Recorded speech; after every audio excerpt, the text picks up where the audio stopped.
എന്തോന്നാടി എന്തോന്നാ നീ കാണിച്ചു വെച്ചിരിക്കുന്നേ? ദേ ഒരൊറ്റ വീക്ക് വെച്ചെന്നാലുണ്ടല്ലോ, നീ എന്തിനാടി ഇങ്ങനെയൊക്കെ കാണിക്കുന്നേ? എന്റെ ജീവിതമേ പോയി, എന്റെ സർവ്വ പ്രതീക്ഷയും പോയമ്മ.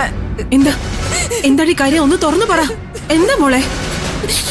ഞാൻ ഓട്ടേ വരുമ്പോ ആ പാർക്കിനരികിൽ വെച്ചൊരു കാഴ്ച കണ്ടു.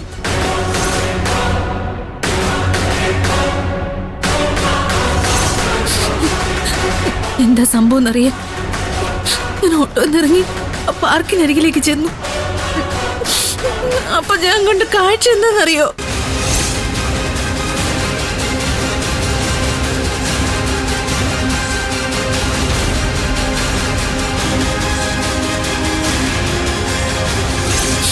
എന്നെ ഉപേക്ഷിച്ചിട്ട് അവൻ വേറൊരുത്തി വിവാഹം കഴിക്കാൻ തീരുമാനിച്ചിരിക്കുന്നു.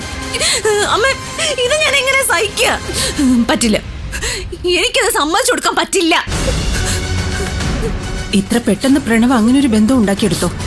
എനിക്കത് വിശ്വസിക്കാനേ പറ്റുന്നില്ല. അമ്മ, ഇതാരെങ്കിലും പറഞ്ഞറിഞ്ഞൊന്നുമല്ല, ഞാൻ എന്റെ കണ്ണുകൊണ്ട് കണ്ടതാ. ഇപ്പോഴല്ലേ എനിക്ക് കാര്യം മനസ്സിലായത്. ഇങ്ങനൊരു ബന്ധം ഉള്ളതുകൊണ്ടാ ഞാൻ പുറകെ നടന്നിട്ട് പ്രണവ് എന്നെ മൈൻഡ് ചെയ്യാതിരുന്നത്. അമ്മേ, ഒരു കാര്യം എനിക്ക് ഉറപ്പായി. അവളെ ഞാൻ ആ അമ്പലത്തിൽ വെച്ച് കണ്ടതാ. അന്ന് പ്രണവ് അവിടെ ഉണ്ടായിരുന്നിരിക്കും. നിധി അവൾ ഒറ്റയിരുത്തിയ രണ്ടിനെയും എന്റെ കൈ കിട്ടാതെ രക്ഷപ്പെടുത്തി കൊണ്ടുപോയത്. ഐശ്വര്യ എന്ന അവളുടെ പേര്. അവളുമായിട്ടുള്ള ബന്ധം കാരണം തകരാൻ പോകുന്നത് എന്റെ ജീവിതം. അമ്മ, ഞാനിനി എന്താ ചെയ്യ? ഇനി എന്ത് ചെയ്യ? എല്ലാം നിന്റെ കയ്യിലെ തെറ്റാണെന്ന് ഞാൻ പറയൂ. സ്വന്തം കയ്യിലിരിപ്പ് ശരിയല്ലാത്തോണ്ടാ ഈശ്വരമംഗലത്ത് നിന്ന് ഇറങ്ങേണ്ടി വന്നത്. എന്നിട്ടും ഒരു പൊടിയെങ്കിലും താന്നു കൊടുക്കാൻ നീ തയ്യാറായോ? ഇല്ലല്ലോ.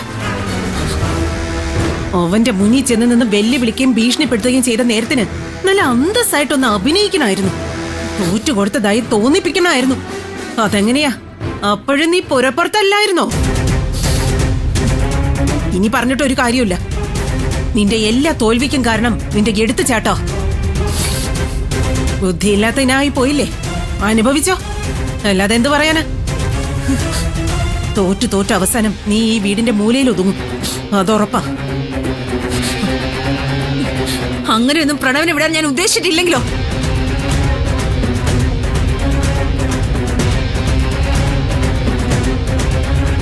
അവൻ വേറെ ഒരുത്തേയും കിട്ടൂല. എനിക്ക് പകരം വേറൊരു ഈശ്വരമംഗലത്തെ മരുമകളായിട്ട് കയറണമെങ്കിൽ പ്രണവിനെ എന്നെ കൊല്ലേണ്ടി വരും.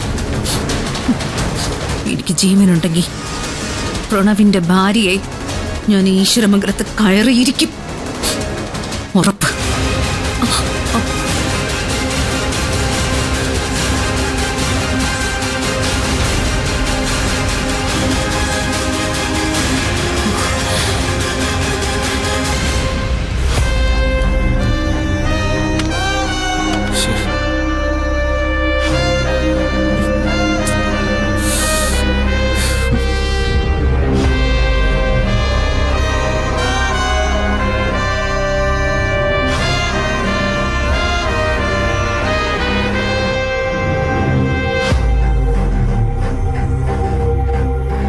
ഗൗതം, നിർമ്മല വന്നു കരുതി ഇന്ന് ഓഫീസിൽ പോകാതിരിക്കേണ്ട കാര്യമൊന്നും ഇല്ലായിരുന്നു. ഓഫീസിൽ പോകണമെന്നൊന്നും നേരത്തെ തീരുമാനിച്ചിരുന്നല്ല.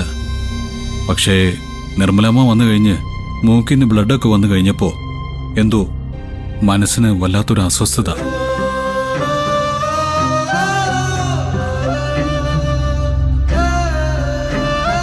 സത്യം പറഞ്ഞാൽ മനസ്സിന് വല്ലാത്തൊരു പേടി. നിർമ്മലമ്മയ്ക്ക് എന്തെങ്കിലും സംഭവിച്ചു പോയാൽ അത് കഷ്ടമല്ലേ? ആ പാവത്തിന് സ്വന്തം മകനെ ഒന്ന് അരികിൽ കിട്ടിയത് പോലുമില്ല ഇതുവരെ.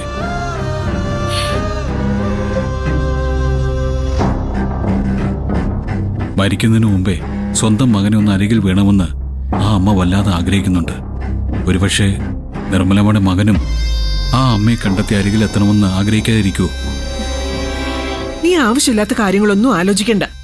നിർമ്മല ഇങ്ങോട്ട് കൊണ്ടുവരണ്ടായിരുന്നു എന്ന് തോന്നുന്നു ഇപ്പോ. അതെന്താ അമ്മ അങ്ങനെ പറഞ്ഞേ?